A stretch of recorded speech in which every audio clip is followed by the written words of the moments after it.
This is a video which I came across quite some time ago, and I think it sets the stage perfectly. It's Jane Elliott doing an experiment with a very innocent young group of students, and it will really demonstrate the heart of this issue. Please play. This is a special week. Does anybody know what it is? National Brotherhood. National Brotherhood Week. What's brotherhood? Treat everyone as though he was your brother. And is there anyone in this United States that we do not treat as our brothers?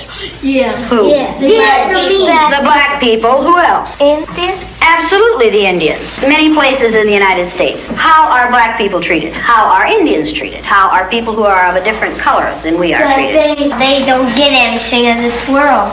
Why is that? Because they're different color. You think you know how that would feel to be judged by the color of your skin? I don't. Do you think you do? No, I don't think you'd know how that felt unless you had been through it, would you? It might be interesting to judge people today by the color of their eyes. Would you like to try this? Okay, yeah, Sounds like fun, doesn't it? Since I'm the teacher and I have blue eyes, I think maybe the blue-eyed people should be on top the first day. I mean, the blue-eyed people are the better people in this room. Oh, yes, they are. Yeah. Blue-eyed people are smarter than brown-eyed people. This is a fact. The brown-eyed people do not get to use the drinking fountain. You'll have to use the paper cups. You brown-eyed people are not to play with the blue-eyed people on the playground. Well, the brown-eyed people in this room today are going to wear collars so that we can tell from a distance what color your eyes are. Ready, Laurie? Brown-eyed. She's a brown-eyed. You'll begin to notice today that we spend a great deal of time waiting for brown-eyed people. I don't see the yardstick, do you? It's probably over there. Hey, Mr. You better keep that on your desk when the brown-eyed people get out of hand. Oh, you think if the brown-eyed people get out of hand, that would be the thing to use? Who goes first to lunch? Blue-eyed. The blue-eyed people. Blue-eyed people may go back for seconds. Brown-eyed people do not. Brown-eyed. Don't you know? They're not smart.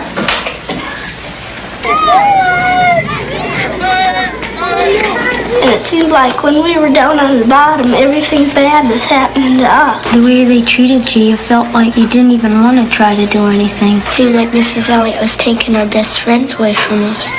What happened at recess? Were two of you boys fighting? Russell called me names and I hit him in the gut. What did he call you? Brown eyes. They always call us that. They keep calling us brown eyes. What's wrong with being called brown-eyed? It means that we're stupider. I watched what had been marvelous, cooperative, wonderful, thoughtful children turn into nasty, vicious, discriminating little third graders in a space of 15 minutes. Yesterday, I told you that brown-eyed people aren't as good as blue-eyed people. That wasn't true. I lied to you yesterday. The truth is that brown-eyed people are better than blue-eyed people. Russell, where are your glasses? I forgot them. You forgot them. And what color are your eyes? Boo. Susan Ginder has brown eyes. She didn't forget her glasses. Russell Ring has blue eyes, and what about his glasses? He forgot them. He forgot them. Yesterday we were visiting and Greg said, "Boy, I like to hit my little sister as hard as I can. That's fun." What does that tell you about blue-eyed people? They're naughty. The brown-eyed people may take off their collars, and each of you may put your collar on a blue-eyed person. The brown-eyed people get 5 extra minutes of recess. You blue-eyed people are not allowed to be on the playground equipment. You blue-eyed people are not to play with the brown-eyed people. Brown-eyed people are better than blue-eyed people. They're smarter than blue-eyed people. And if you don't believe it, look at Brian. I use Orton Gillingham Phonics. We use the card pack. The brown-eyed children were in the low class the first day, and it took them 5.5 minutes to get through the card pack. The second day, it took them 2.5 minutes. The only thing that had changed was the fact that now they were superior people. You went faster than I ever had anyone go through the card pack. Why couldn't you get them yesterday? We had those collars on. You think the collars kept you? just keep thinking about those collars. Oh, and you couldn't think as well with the collars on. Well, 4 minutes and 18 seconds. How long did it take you yesterday? 3 minutes. 3 minutes. How long did it take you today? 4 minutes and 18 seconds. What happened? Went down. What were you thinking of? This. I hate today. How do you do? I hate too. Because I'm blue-eyed. See, I am too. There's nothing, it's not funny, it's not fun, it's not pleasant. This is a filthy, nasty word called discrimination. We're treating people a certain way because they are different from the rest of us. Is that fair? No. Nothing fair about it. We didn't say this was going to be a fair day, did we? No. And it isn't. It's a horrid day. Okay, you ready? What did you people who are wearing blue collars now find out today? I know what they felt like yesterday. I did too. How did they feel yesterday? Down. Like a dog on a leash. Yeah. Like you're chaining them up into prison. Like and you're throwing the key away. Should the color of some other person's eyes have anything to do with how you treat them? No. All right, then should the color of their skin? No. Should you judge people by the color of their skin? No.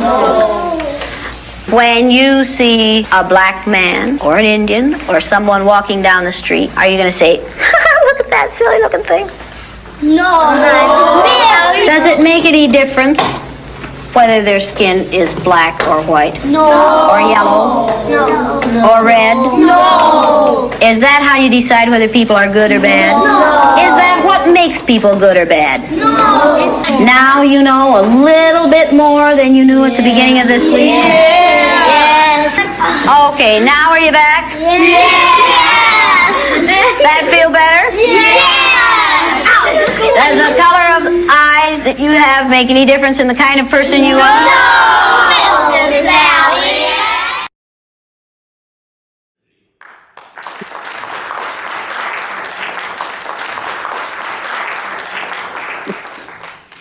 I'm sure you'll agree that as a Thank you. lesson, that was such a simple lesson for all of us, but I want to pick on 1 or 2 points which it established. Firstly, the children at the beginning were actually all friends together. They were one group. And yet, in such a simple moment, consciousness of difference was seeded. And that consciousness of difference has been used as a mechanism for dividing and ruling people for a long period of time. We're in 2023. Yes, sorry, I live in a timeless space, the ever present. But we're in 2023 and we are still seeing this same evil practice being used to seed difference, to create conflict, to create a lack of self-worth in one group and to create a sense of supremacy in another group, and then to harvest the fruits. Because if you claim to have the medicine which is going to fix all of this, you have a wonderful tool for creating endless sources of demand. Seeding caste consciousness is exactly the same process. I'm going to share with you some ideas which will prove to you that prior to the appearance of the British colonizers, who used this divide and conquer strategy so successfully in every corner of the world, that prior to their arrival in India, we had completely different structures for functioning and society that worked differently. And I thought to myself, before I invite Jane to speak, wouldn't it be nice if I could find an American origin commentator who ventured all the way to India and recorded as far back as 1929 what he discovered when he arrived there. And being a person who walks down dusty avenues looking for old bookshops and so on, I came across one record, and I'm just going to read a small paragraph. This is the Reverend Jabez T. Sutherland in 1929. He went to India because he'd heard that the British were doing terrible things there. And he recorded all of his observations in a number of books, and this is one such book. And he writes, the British had this policy of declaring that they had to rule India for the good of the Indians. And it was an obligation because caste was such an evil and pernicious institution, so he went to check it out. And this is what he wrote. Brahmins, the highest caste, And I have yet to find any person who can tell me the metric whereby they were measured as being higher and lower. It was never money, it was never power, it was never wealth, it was never numbers. And so the metric whereby upper and lower is established, nobody has ever answered that question. And I've asked many of the commentators who claim that this is intrinsic to our tradition. Brahmins, the highest caste, fill all grades of political office, so do Shudras, the lowest castes. Even outcasts may be active and influential in politics, as is the case of the mayor of the southern city already mentioned. The Gaikwad of Baroda, the ruler of the most advanced Indian state, is a Shudra. So is the Maharaja of Gwalior, an important state. The Maharaja of Mysore is a Vaishya. And next to the lowest caste, the Honorable G.K. Gokhale, who was long a member of the Viceroy's Council and was regarded as the greatest statesman that modern India has produced, belonged to one of the lower castes. The same is true even of Gandhi. So this is a first-hand account of an unbiased observer, and he continues to drive home the point that the British are spreading the idea that caste is pernicious and a part of India, and it doesn't bear scrutiny. So that's the first thing I'd like to share with you. You've seen how with the children, we had this notion of how quickly you could establish this divide and rule meme and this mimetic virus. We saw that being done here in the valley. Only a short few years ago, there was no caste consciousness. And then the allegations started to spread. And then the cases were talked about.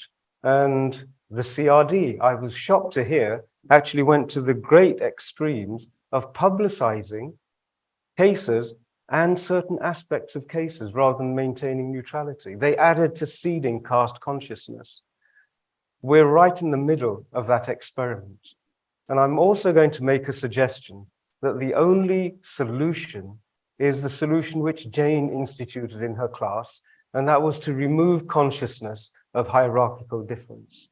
That will be the only long-term peaceful solution in this, and it's the right and just solution. The only way to get rid of a trope is to dismantle it and dissolve it. And so as we work through this afternoon sessions and this morning sessions, I'd like you all to bear that in mind. Now, although it's a Sunday, and many of you feel that you've taken a valuable rest day out of your busy week and you'd like to be here and relax and to receive, that's not the way we do things.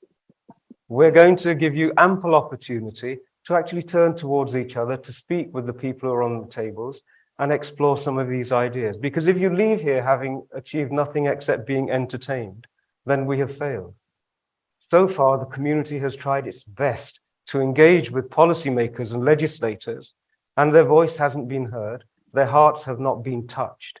Somehow, we, this mysterious community who defy the medium when it comes to crime statistics, when it comes to family structures being robust, somehow we have a dark secret that nobody has ever heard of, and yet it's so terrible that legislators have to act with such speed as though they're dealing with what in Latin is called a crimum bonum, a crime of such terror that legislation has to be passed, bypassing all of the checks and balances. When you leave here, I hope you have everything you need to scrutinize the process as well as the ideas that have been presented to you. Now, it gives me a great pleasure to introduce a person who's been a personal fan of mine. I've followed her work with great interest and received so many inspired moments from her. And I'd like her to share with you her understanding and some of the snippets she's managed together on the subject of race, because race was probably one of the first of the divide and rule policies which was implemented on this scale. And it's not a coincidence that those who are wanting to replicate it want caste to be a feature of race. And so I'd like to introduce Jane Elliott. And Jane, if you could have a few words with us, that would be wonderful. And then we will go through, okay, Dee has disappeared. But after Jane, just to give a bit of advance notice, it'd be wonderful if Dee could pick up the thread as soon as Jane's finished. And then Swamiji, if you could conclude with some more words of wisdom. We are blessed to have three persons who I think of as matriarchs in the traditional sense. Now, can you hear me? I can hear and see you. Can you hear me? We can hear and see you absolutely wonderfully, Jane. Please Wonderful. take it away. Okay. Okay, then I'm going to take it away and I'm going to irritate everyone in this room. Number one, race and caste are both damn lies. It's absolutely unacceptable to consider caste anymore and to consider race anymore. The word race to mean a specific group of people came out of France in 1580. People say to me, it's been going on forever. Why are you trying to fight this? It hasn't been going on forever. It has been going on since 1580. People, that's less than 500 years. Previous to 1580, previous to the Spanish Inquisition, people were just people. We were all part of the family of man. And then suddenly Torquemada comes along, trying to turn everybody into Catholics, was going to kill anybody who wasn't Christian, had killed over 2,000 people, and somebody said, you killed a lot of Christians. At that point, he realized that you couldn't tell what a person's religion was by looking at them. So he had to find a way to decide who must deserve to die. And he set upon skin color. He called lighter colored people white because white is the color of purity and goodness. He called darker people black because black is the color of savagery and evil. We have been living with those two words for almost 500 years. It's time to give that up, people. There are no white people. They do not exist. Unless you have no melanin in your skin, you are not white. There are no white people, and there are no black people. It's time to get rid of those two terms. If you're going to use the terms of the late 1400s and 1500s, if you're going to use that vernacular, then you must also use the kinds of clothes they wore at those times, the kinds of communication they used, and the kinds of transportation they used. And I want to see all you young men stand up and show me your pointy-toed shoes and your knee-length pants and your powdered wigs. If you're going to live the way they lived in the 1400s and 1500s, then by the gods of war, let's do it wholeheartedly. There was no mention of race until the Spanish Inquisition. It's time to give it up, people. You are all members of the same race. There's only one race of people on the face of the earth, and that's the human race, and you are all members of it. Every person in this room is my 30th to 50th cousin. Now, you might not like being my cousin, but you are my 30th to 50th cousins because you were born and raised on this earth. Get over it, people. Get over the idea of the rightness of whiteness. People say to me, well, white rhymes with right. I say, yeah, it also rhymes with fight and fright and slight. Get over it. We are all shades of brown. And I'll tell you how to solve this problem. Get a copy of the Pantone color wheel. Have you ever seen the Pantone color wheel? This is a color wheel of skin colors. On this color wheel are the skin colors of every human being, and you are all human beings on the face of the earth. You get this up, put it on the wall, enlarge it so that your kids or your students or whoever, whatever age you have, can go up, put their palms on that color wheel and run their palms around until they come to a color that matches the color on the back of their hand. Then go to the thesaurus, the big thesaurus, not the little one, the big thesaurus, and look up the synonyms for brown. You will find over 100 synonyms for brown, people. Pick the one that you think matches your skin color, and then go to the dictionary and look up that word and see what that word means in the dictionary. Then the next time you have to fill in a form, where it says race, put human. And where it says skin color, put whatever skin you saw, whatever your color was on the Pantone color wheel. Now, if you think I'm out of my mind, I am slightly out of my mind because I've been doing this so long and I'm so god-awful mad at what's going on. People, get a copy of this magazine. National Geographic magazine for April. Dee, you're nodding. I take it you've seen this magazine, Dee. It is full of, it's April 2018. People, get this magazine. Download this map of the world, and it shows where human beings came from and how they managed to populate every landmass on the face of the earth. Every landmass on the face of the earth was originally populated by people from Africa. People, you've got to get this into people's heads, and you've got to do it now. We're running on real short time, folks. Within 25 years, white people, what we call white people, and they aren't white. We've got to come up with a new word for white. People, if you don't have enough iron in your blood to keep it healthy, you're called anemic. If you don't have enough melanin in your blood, in your skin to protect you from the dangerous rays of the sun, you must be melanemic. If you have more melanin in your skin, you're melanaceous, which rhymes with gracious and spacious and efficacious. It is not a negative term. If you have a lot of melanin in your skin, you're called melanotic. And melanotic is in the dictionary, and it means having a lot of melanin in your skin so that your skin is dark brown to almost black. It doesn't say too black. You are not black. You are very dark brown, people. It's time to get educated. I'm an educator. The word educator comes from the root duc dus, which means lead, the prefix e, which means out, the suffix ate, which means the act of, and the suffix or, which means one who does. An educator is one who is engaged in the act of leading people out of ignorance. And the number one ignorance in the United States of America and in the world at this point is the ignorance of believing that skin color is a determination of your worth as a human being or of your intelligence. Skin color has nothing to do with your intelligence. What it has to do with is the desire of, I'm sorry, but melanemic people to prove their strength and their brilliance by killing those who disagree with them. We've been doing it for 500 years. It's time to put a stop to it. It's time to put a stop to it now. In the United States of America, and I want you not to call this country America any longer. If you can possibly give up calling this country America, I would appreciate it. America is everything from the northernmost point of Canada to the southernmost point of South America. All the citizens in all those countries are Americans. The United States of America is the 48 contiguous states, Alaska, Hawaii, and the islands off the southeastern coast of the United States. That should be called the United States of America. That's what it is. Now, if you don't want to use all those syllables, call it the U.S., because U.S. spells us. And it means those of us who are citizens of the United States of America. It's extremely important that we do that because 6 years ago, some fools elected a so-called president to this country who was determined and is still determined to divide this country. We've got to get back to seeing the United States as the United States of America, not just America, and to inviting in and appreciating all those immigrants who have made this country as great as it is. Immigration is the most important thing that has ever happened in the United States of America, people.